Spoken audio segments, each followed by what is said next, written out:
Bueno, en verano las temperaturas hacen que muchas veces conciliar el sueño sea algo imposible. Muchos en este momento se encuentran ahora allá en sus hogares queriendo descansar, pero sin duda el calor lo hace una tarea bastante difícil. Queremos hablar sobre este fenómeno.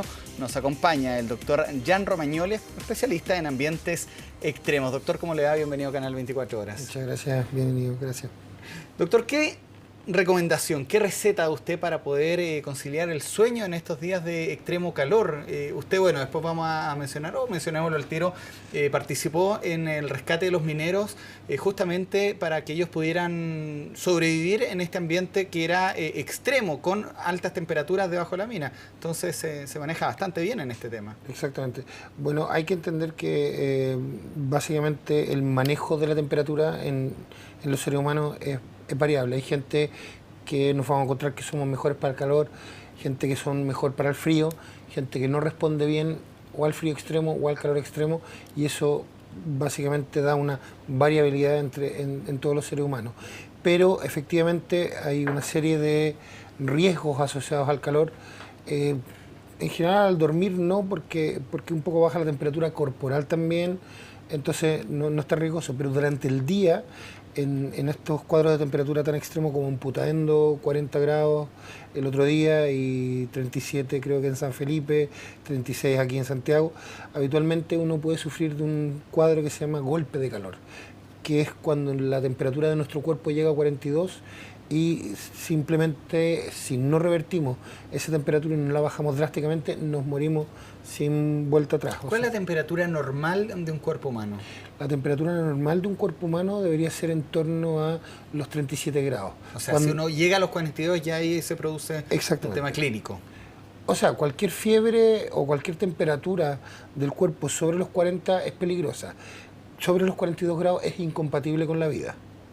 Perfecto. ¿Qué se puede hacer entonces? Quizás mantener el ambiente donde uno quiere descansar, la pieza en ambiente de oscuridad, idealmente con falta de ruido. Estoy pensando en las cortinas blackout, ventilar el espacio para que no se junte, es como un horno al final la pieza. Eventualmente, bueno, la temperatura, eventualmente el calor suele igualar, digamos, suele igualarse con el entorno. Hay fenómenos de conducción y de convección por los cuales nosotros adquirimos calor o perdemos calor. Y eso pasa también en una pieza. Con una pieza, por ejemplo, en nuestra habitación, al sol todo el día, eventualmente con las ventanas cerradas, esa pieza no va a tener mucho intercambio de temperatura con el medio ambiente y por lo tanto la pieza va a estar muy caliente. Se recomienda abrir ventanas siempre, la ventilación va a favorecer, digamos, la pérdida de temperatura del lugar donde nosotros vamos a dormir, que va a hacer que nosotros podamos conciliar el sueño bastante más fácil. Doctor, bueno, me están llegando muchas consultas a través de Twitter que vamos a empezar a poner en pantalla pronto, pero me gustaría también consultar por la ropa. Tiene que ser ropa, pijamas ligeros. ¿Qué es lo que es más recomendable? ¿De tela sintética o algodón? No, siempre va a ser recomendable de tela respirable. En ese sentido, el algodón o estas nuevas telas como First Skin, que son básicamente algunas marcas comerciales que han sacado el Dry Fit. No hay ningún problema. Dry Fit, ya, perfectamente. Precisamente, ropa deportiva. Que permiten la respiración, y básicamente nosotros muchas veces nos incomoda el fenómeno de la transpiración. Hay mucha gente que le incomoda personalmente el fenómeno de la transpiración, pero básicamente la transpiración lo que hace es aumentar o rentabilizar la pérdida de temperatura de nuestro cuerpo. No es tanto la temperatura que hay afuera. Evidentemente, mientras más sea el diferencial de temperatura entre nuestro cuerpo y el medio ambiente, más vamos a poder perder temperatura nosotros. Perfecto. Que es básicamente los riesgos de la hipotermia cuando hace mucho frío, pero pasa al mismo nivel en términos de calor extremo. Si nosotros tenemos una temperatura de 37 y el medio ambiente tiene una temperatura mayor de 37, de una u otra manera nuestro cuerpo va a estar recibiendo calor del medio ambiente.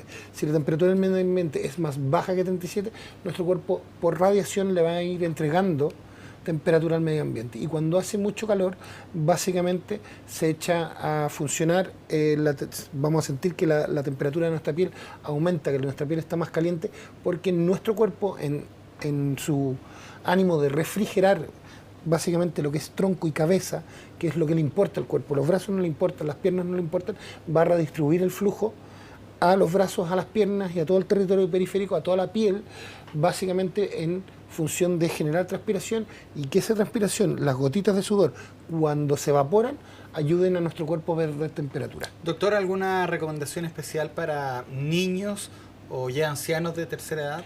Básicamente nosotros tenemos dos cuadros que se llaman el golpe de calor que habíamos mencionado antes. Hay unos que se llaman, los norteamericanos lo definen como non-exertional heat stroke y exertional heat stroke. Yeah. El exertional es básicamente inducido por el ejercicio y afecta a gente de entre 20 y 40 o 20 y 50 años. Y el non-exertional es básicamente el golpe de calor no asociado a la actividad física. Y ese afecta a niños muy pequeños o ancianos. En general, los niños son mucho más volubles o son mucho más afectables por los cambios de temperatura, porque ellos básicamente tienen un tema de relación entre volumen corporal y superficie corporal que hace que pierdan temperatura y ganen temperatura más ineficientemente. ¿Y estos remedios o recetas caseras para poder conciliar el sueño, llámese una leche tibia u otro? Está la leche tibia, hay otro, el remedio casero, que hablan de la flor de azahar, que es la flor de naranjo, que también sirve para conciliar el sueño. Mucha gente que usa el Valpax o la melisa o el melipaz, que son básicamente... ¿Melatonina? No, es valeriana y pasiflora, que también tiene un efecto sedativo. La melatonina se usa básicamente cuando uno tiene, por ejemplo, trabajo nocturno y después cuesta conciliar el sueño durante el día, porque la melatonina es una hormona que nosotros secretamos en ciertos pics, en cierto horario del día. Entonces, cuando tenemos este desfase, se usó mucho para el tratamiento del jet lag. Cuando uno tenía cambios de horario por viajes internacionales en avión, se usaba la melatonina para corregir estos desfases. Cuando uno tiene la melatonina básicamente descuadrada con el ritmo diario, uno va a estar despierto en las horas que debiera estar durmiendo y va a estar somnoliento en las horas que debiera estar despierto. Doctor, usted lo primero que dijo era líquido, mucho líquido. Líquido. Pero líquido agua, porque, no sé, líquido café. Hay mucha gente que usa el café en ciertas culturas como en África, por ejemplo, o el té en India, para perder calor, porque básicamente, no porque sea una bebida caliente, sino porque el café y el té producen vasodilatación periférica y hacen que la sangre se vaya a las extremidades, como habíamos dicho antes, y eso mejora la pérdida de temperatura de nuestro cuerpo. Entonces, no están tiradas las mechas pensar en el uso del café o del té para perder temperatura o para capear un poco el calor en estos días extremadamente calurosos. Otro líquido, el alcohol. Hay gente que dice que toma una copa de vino y puede conciliar mejor el sueño. Lo que pasa es que el vino en general, como es un inhibidor del sistema inhibitorio del sistema nervioso central, eventualmente puede producir un efecto de somnolencia, sobre todo efectivamente en días de calor. Así que no sé muy bien cuál es la relación directa, pero sí puede estar descrito que el uso de vino o algún tipo de alcohol pueda hacer... Ya, bueno, en grandes cantidades, básicamente va a ser el efecto propio del alcohol el que nos va a hacer quedar dormidos. ¿Y las bebidas con cafeína, llámese Coca-Cola, Pepsi, cualquiera que mantenga cafeína? Deberían tener la misma funcionalidad que ¿cómo se llama? Que el uso del café o el té. Doctor, vamos a estar ya de inmediato con las preguntas de Twitter. Antes, casi personal esta pregunta. ¿Es recomendable hacer ejercicio antes de dormir?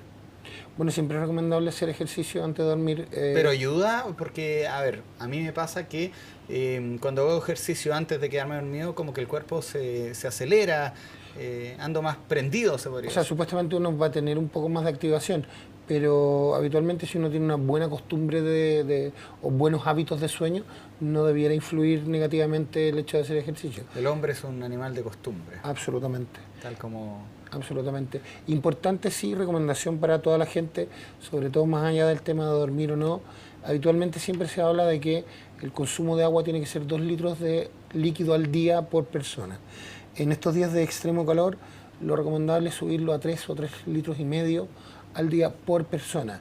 Y nunca esperar a tener sed para tomar agua. Nuestro cuerpo ya tiene un 25% de deshidratación cuando la sed se activa. O sea, ya vamos un cuarto del estanque vacío cuando nos empieza a dar sed. Entonces, siempre preocuparse de hidratarse, tengamos o no tengamos sed. Es una, al fin y al cabo, somos más de 3/4 partes de agua. Entonces hay que reponerlo. Integremos a los televidentes a esta entrevista, doctor. Fantástico. Vamos con la primera pregunta, la vamos a comenzar a leer. Han estado enviando durante todo este rato preguntas para usted, doctor Romagnoli. Y Humber dice, al trabajar en turnos de noche, ¿qué problemas se podría presentar al no dormir en los horarios habituales?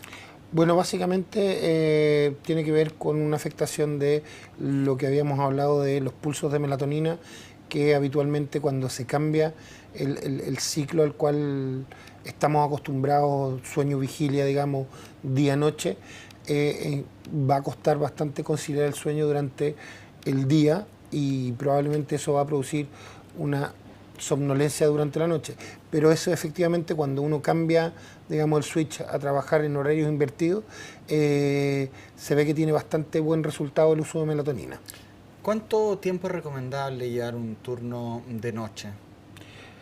A ver, el tema del turno de noche tiene varias implicancias, porque no es que nosotros simplemente cambiemos el switch. Hay ciertas hormonas, como por ejemplo la hormona de crecimiento, que básicamente tiene pulsos de secreción nocturna, y eso hace que, por ejemplo, todos los niños que tienen que están en periodo de crecimiento, cuando uno dice, pero si el niño duerme 8 horas y se acuesta a las 3 de la mañana y se despierta a las 11 de la noche, no es el mismo efecto para su crecimiento y su desarrollo que si se acostara a las 8 de la noche y se levantara a las 6 de la mañana. Que tiene que ver básicamente son horarios, no es dentro de un ciclo personal, son horarios a los cuales habitualmente, y tiene que ver con la estimulación de luz, con la estimulación de la glándula pineal, supuestamente, que de alguna manera modera y modifica incluso estados de ánimo. Perfecto. Doctor, vamos con la siguiente pregunta, a ver quién la hace, la ponemos en pantalla para poder distinguir.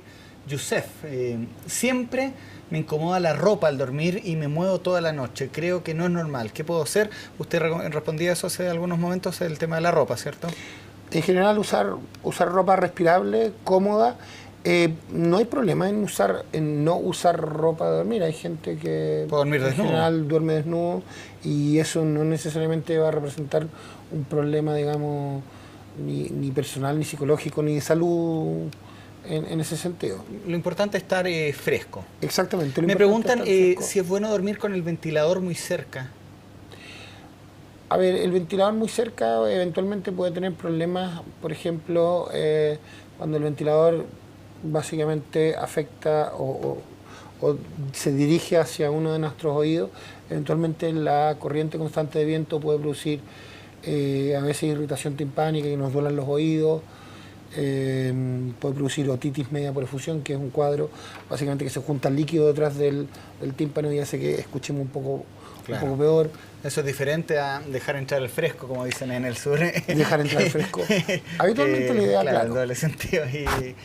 Vamos con la siguiente pregunta, a ver quién la hace. Esta es una ironía que hace Fernando Pérez, pero la quería poner porque no deja de ser cierto. La primera solución que dará el doctor Romagnoli en esta entrevista será dejar ver este noticiero, pero es bastante cierto, y ahí vamos a girar un poco la pregunta que hace Fernando Pérez. La gente que se queda viendo televisión hasta altas horas de la madrugada, ¿recomendable, no recomendable? ¿Qué pasa con eso? Es que básicamente eso tiene que ver con los hábitos de sueño que uno tiene. Tema de hábitos, usted menciona mucho. Exactamente, porque al final esto es entrenable, o sea, es como nosotros cuando tenemos hijos. Nosotros podemos tener hijos y tener hijos que los acostumbremos a dormir a una cierta hora, o podemos dejarlos en general con cierta libertad y los niños tarde o temprano se van a quedar dormidos. Probablemente no a la hora que debieran y probablemente no a una hora relativamente saludable para ellos.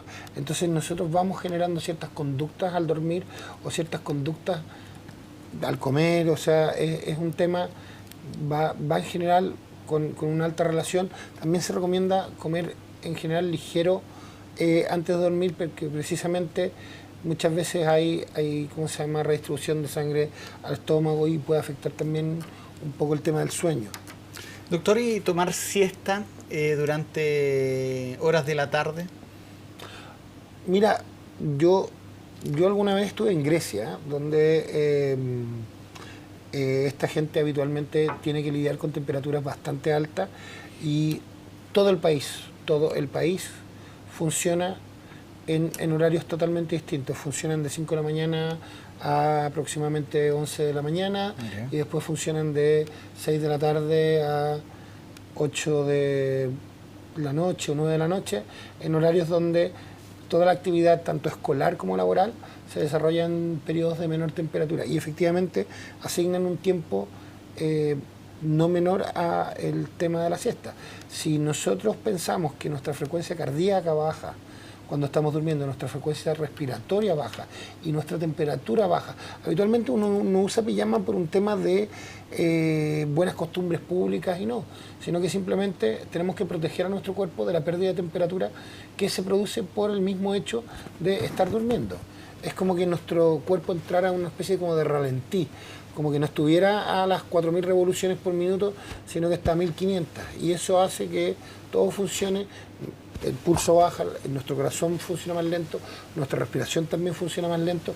Es como que todo ahorra un poco de energía. Y esa misma energía se ve en precisamente como no nos estamos moviendo y nuestro movimiento también es el que genera la temperatura en nuestro cuerpo. En nuestro cuerpo, por ejemplo, para hacerles un ejemplo, cuando nosotros tenemos fiebre y nos está subiendo la fiebre, ¿qué es lo que nos pasa? Nosotros empezamos con calofrío y a tiritar.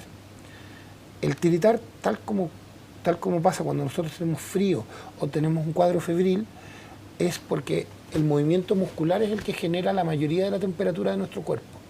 Entonces, cuando tenemos esta contracción muscular, ya sea voluntaria por el ejercicio, que nos hace transpirar, que sube nuestra temperatura, si nosotros vamos al gimnasio y después de hacer media hora o 3/4 de hora de spinning, nos ponemos un termómetro debajo del brazo, yo les aseguro que nuestra temperatura son 38,5 o 39 grados, como si tuviéramos fiebre. Al no movernos, no tenemos ese sistema que esté produciendo temperatura. Y habitualmente, en general, la ropa de cama se usa precisamente para proteger nuestro cuerpo. Nuestro cuerpo, si nosotros lo tenemos en contacto directo con el entorno, pierde la temperatura sin una capa. Cuando nosotros queremos dosificar la pérdida de temperatura, nosotros vamos poniendo una capa, 2 capas, 3 capas, lo que se hace en andinismo, por ejemplo, que básicamente es el diferencial de una de las capas con la siguiente y al final con el entorno. Entonces la pérdida de temperatura es más gradual. Ojo que también para el aumento de temperatura en las tribus del Sahara también usan el sistema de protección por capas. ¿Sí? Porque supuestamente, claro, con ciertos materiales respirables, en general también la temperatura que llega al final al cuerpo, que es la que le aporta la temperatura al cuerpo, va a ser menor porque va perdiendo temperatura entre una capa y otra. Vamos con la siguiente pregunta, a ver si lo podemos poner en nuestra pantalla. Nuevamente, Humber vuelve a preguntar, está muy interesado. Dice, sobre el tema del sueño, ¿se recupera alguna vez el sueño perdido? Mira, es curioso porque el tema del sueño, hay ciertos estudios que han demostrado que nuestro cerebro habitualmente requiere escaso tiempo como para eliminar todos los productos de la actividad cerebral, todo lo que podría ser considerado como la basura del funcionamiento de nuestro cerebro, que no responde a las 8 horas de sueño que nosotros necesitamos. Habitualmente el sueño perdido no se va a recuperar. De hecho, si ustedes ven, hay veces que uno se pasa de horas de sueño y está acostumbrado, por ejemplo, a dormir 8 horas duerme 12 horas y despierta más cansado. Doctor, me da un segundo porque vamos a ver un informe también de esta ola de calor que ha obligado también a las empresas a tomar medidas. Un estudio ha dicho que las empresas han flexibilizado de alguna manera la vestimenta de los trabajadores. Vamos a revisar eso de inmediato.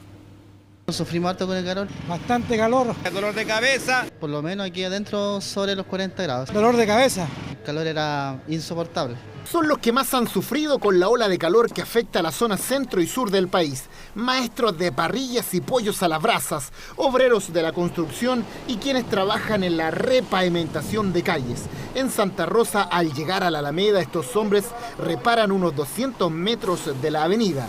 En estos días, la constructora tuvo que acrecentar las medidas para capear el calor. Aplicándonos el protector solar. Nos ponemos nuestros respectivos cascos, son las coipas, los cascos y los lentes y las poleras manga largas. Cada cierto rato nos vamos refrescando con agua, o sea, para no deshidratarlo. La zona está siendo constantemente mojada, para así evitar que los rayos solares nos reboten y nos perjudiquen. Usted sabe que con el cemento rebota mucho más fuerte. De hecho, van a solicitar poner el asfalto caliente en la tarde-noche. La ley establece que las mismas empresas deben entregar a estos trabajadores los gorros legionarios para cubrir también sus cuellos, bloqueador solar e hidratación. Juan dice que entre las máquinas y el rebote de la luz solar en el cemento, la temperatura ha llegado a los 45 grados. Da más calor con lo que estamos haciendo. Harta agua. ¿Y bloqueador que usamos? Bloqueador o poleras largas. Pero usted ahora no anda con polera larga. Ahora no, po. Y harta agua. Po. Los maestros parrilleros también han sufrido con esta ola de calor. Jorge ha quedado como pollo asado en estos 2 días y para peor no podía salir del local para refrescarse. Salir a la calle o acá adentro es lo mismo casi. El calor que sale para afuera es insoportable. Y eso que el carbón no está todo prendido, pero hay que tomar harta agüita nomás. ¿Cada cuánto tiempo toma agua? Cada 20 minutos, digamos. Y en la parrillada uruguaya dicen que esta semana el estar cerca de las brasas ha sido un infierno. Son 60 grados que tenemos acá adentro, bastante líquido, sobre todo eso, bastante agua. Y como buenos uruguayos combaten el calor con mate caliente. El agua caliente al estar dentro de tu cuerpo te bota el sudor del lava afuera y te refresca aunque parezca mentira. Según una encuesta de Laborum.com, un 56% de las empresas consultadas flexibilizó la vestimenta del personal debido a este caluroso verano. Una de ellas es el BCI Seguros Generales. Con el calor que está haciendo hoy día, hemos reforzado una política de verano en la cual la gente, principalmente los varones, podemos dejar la corbata un poquito de lado y ocupar camisas corporativas. Además, se han tenido que reforzar los dispensadores de agua y de bloqueador solar. Para Laborum, estas medidas son claves, ya que el calor puede afectar la productividad de las empresas. Baja la productividad, se produce somnolencia, la motivación de las personas también se tiende a disminuir y todos los factores psicológicos asociados que implica el no estar trabajando en las mejores condiciones, se ve, digamos, afectada automáticamente la empresa. La buena noticia es que la ola de calor irá desapareciendo en los próximos días. Bueno, y están las recomendaciones que da usted, en especial el tema de la hidratación. Absolutamente. Doctor, me preguntan también el tema de, hay gente, mucha gente, por eso voy a hacer la pregunta porque se ha repetido 3 o 4 veces, el tema de que hay sangre en narices cuando las temperaturas son muy altas. Básicamente cuando las temperaturas son muy altas y nuestro sistema trata de refrigerarse a través del sistema de cañerías que son nuestras venas, sube la presión arterial, sube la presión en todo el sistema. Y hay un triángulo que se llama el triángulo de Kerr, donde hay unos capilares en nuestra parte de la nariz que son más frágiles en alguna gente que en otra. Y habitualmente son más frágiles en la edad de la adolescencia o previo a la adolescencia. Y efectivamente se puede producir una aparición de sangrado de narices precisamente con vinculación al calor. Para las mujeres embarazadas, ¿alguna recomendación en especial? Tengo entendido que la temperatura sube también por el mismo estado del embarazo. Bueno, sube y también hay más sangre circulante, les cuesta un poco más perder temperatura porque también hay temas de alimentación, temas de de retención de líquido. Entonces, efectivamente, una adecuada hidratación y tratar de mantener el ambiente lo más fresco posible. Gracias a Dios, en general, las temperaturas suelen descender lo suficientemente en la noche aquí en Santiago, no estamos hablando de temperaturas de 33 grados en la noche. Como en otros países. Como en otros países, si no sería desesperante. Doctor, y para la gente que sufre de un insomnio crónico, ¿qué solución? Bueno, automedicarse de ninguna manera. Ir a un neurólogo, ir a un especialista. O sea, básicamente es que el tema cuando uno tiene un problema crónico de insomnio, hay varios factores que pueden estar produciendo un insomnio. Una depresión puede producir insomnio, de conciliación, que es básicamente que uno no se queda dormido, o de despertar precoz, que también habitualmente uno se despierta muchas veces en la noche y puede estar asociado a cuadros depresivos donde el insomnio, más que ser un problema crónico, es una consecuencia de la depresión, y ahí se recomienda eventualmente ir o a un psicólogo o a un psiquiatra, o efectivamente gente que tiene malos hábitos para dormir, o gente que tiene, por ejemplo, apnea del sueño, que en general le cuesta o se despierta muchas veces en la noche, o tiene un sueño un poco reparador. O sea, esto más allá de quedarse dormido, no quedarse dormido, moverse mucho en la cama, y todo puede ser multivariable. La idea, y a lo que yo apunto, es que en caso de que tengan un problema crónico de insomnio, vayan viendo, hay 2 o 3 razones que son básicamente apnea del sueño, o malos hábitos para dormir, o problemas básicamente de depresión o de distimia o de alteraciones del ánimo. Ok, muchas gracias, doctor, por esta entrevista, por este tiempo acá con el canal 24 Horas. Muchas gracias. En este tema tan importante, pues, para nuestro público objetivo. Ok.